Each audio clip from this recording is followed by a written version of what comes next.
Iran के उन एटमी ठिकानों के बारे में यह खबर है जिन्हें तबाह करने का संकल्प इजराइल अमेरिका लेते रहे हैं, जिन्हें बर्बाद करने का दावा दोनों देशों की ओर से किया गया है। और आपको यह भी बता दें कि इन्हीं एटमी ठिकानों के चलते मध्य पूर्व में भी युद्ध हुआ है। फिलहाल ये एक और बहुत बड़ी खबर आपको बता रहे हैं, ईरान के उन्हीं एटमी ठिकानों को लेकर खबर समझिए, क्योंकि ये एटमी ठिकाने अभी भी सुरक्षित हैं। ईरान के इन एटमी ठिकानों में समृद्ध यूरेनियम अभी भी मौजूद है। मतलब यूएस इजराइल के हमले में ईरान के न्यूक्लियर ठिकाने बच गए हैं। और सबसे बड़ी बात, ईरानी परमाणु वैज्ञानिकों की पहुंच में इन साइट्स पर मौजूद यूरेनियम तक है।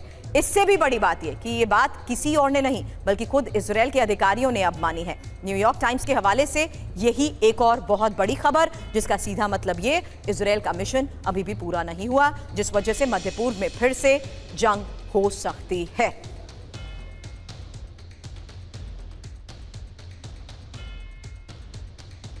इसी बड़ी खबर पर डिटेल इंफॉर्मेशन आपके सामने, क्योंकि सबसे बड़ी बात यह है कि इजराइल ने पहली बार माना है कि ईरान के परमाणु ठिकाने अभी भी सेफ हैं, सुरक्षित है। दूसरी बड़ी बात यह जो इजराइल ने मानी है वो ये कि ईरानी एटमी ठिकानों में यूरेनियम अभी भी मौजूद है। तीसरी बड़ी बात यह, यूरेनियम तक ईरानी वैज्ञानिकों की पहुंच है।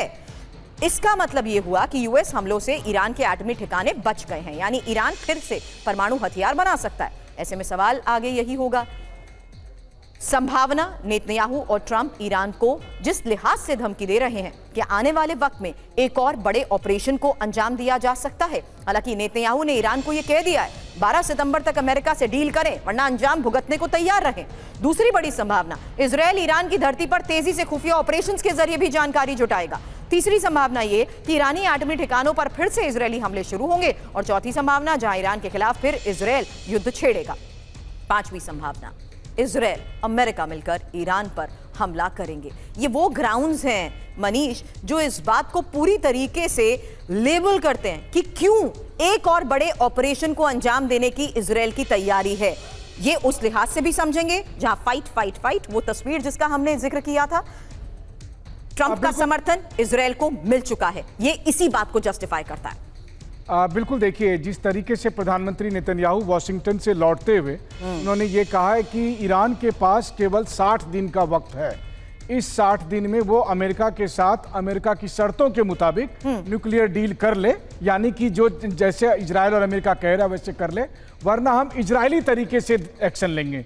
तो इजरायली तरीका तो वही है जो हमने देखा 12 जून और 13 जून के रात में देखा हमने, तो उसी तरीके से एक्शन होगा। या फिर उसके बाद 12 से 24 जून के बीच 12 दिन की जंग जो है वही इजरायली तरीका है।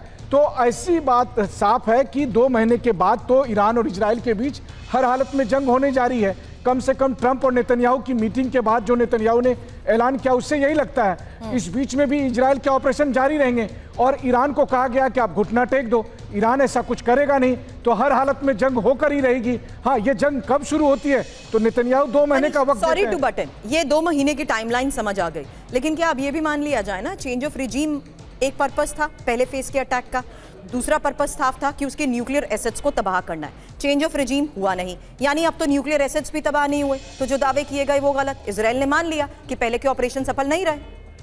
देखिए, हालांकि इजराइल ने आधिकारिक तौर पर तो यही कहा कि ये हिस्टोरिकल विक्ट्री था, लेकिन जाहिर है कि उनका लक्ष्य अगर चेंज ऑफ रिजीम था तो वो तो हुआ नहीं, ना ही न्यूक्लियर प्रोग्राम खत्म हुआ है। बल्कि ईरान आज की तारीख में आज ज्यादा अड़ियल, ज्यादा एडमेंट रूप में सामने आया है। हाँ, एक बात जरूर है कि चेंज ऑफ रिजीम इतने आसानी से होने वाला भी नहीं है, ईरान इतना कमजोर भी नहीं है। लेकिन ईरान और इजराइल की यह अदावत आखिर कब तक कहां तक जाकर रुकेगी ये कहना मुश्किल है।